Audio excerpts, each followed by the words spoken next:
That great man, V.I. Lenin, at the turn of the century, wrote a book entitled Imperialism, the highest stage of capitalism. Is it imperialism, the highest stage of capitalism? Yes. If one would read this little pamphlet, one would see here that Mr. Lenin had precisely pointed out that all of the world had already been conquered and divided by colonial powers. There was no else in the world left to be conquered or divided by colonial powers. This is the time when Zionism comes to rise. Zionism comes to look for a state when everywhere else in the world is already dominated. Thus, in order for Mr. Herzl to get a country for Zionists, what he did was to attach himself to imperialism, British imperialism in this case, quite specifically.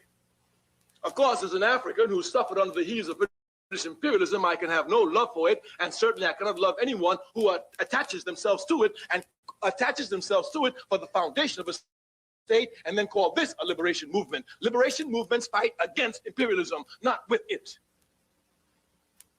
Clearly here. Yes.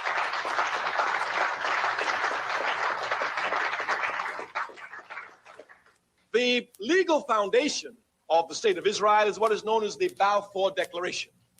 This declaration was issued in 1917. A man in the government of Britain named Balfour wrote a paper and promised the Jews a national home.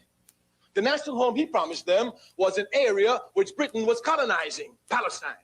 Palestine didn't belong to the British, just like Ireland doesn't belong to the British, even though they have troops there.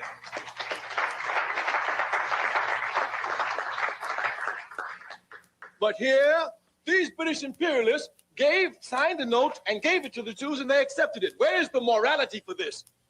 If you say that Israel belongs to you, then you don't go to a thief to get Israel, you go and take it.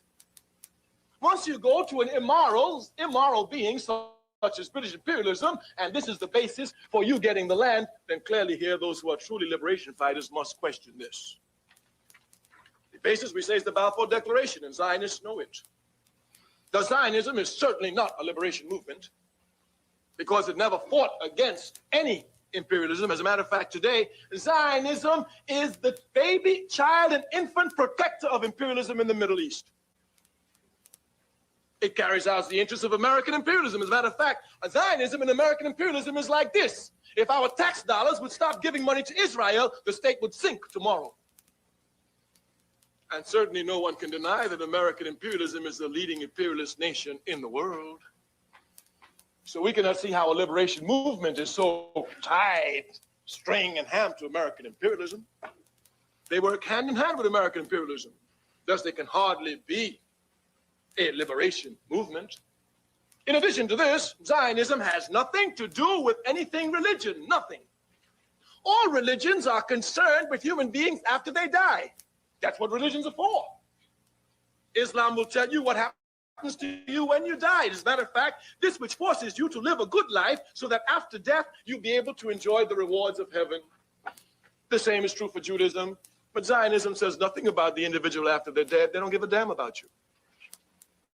Zionism has nothing to do with religion at all.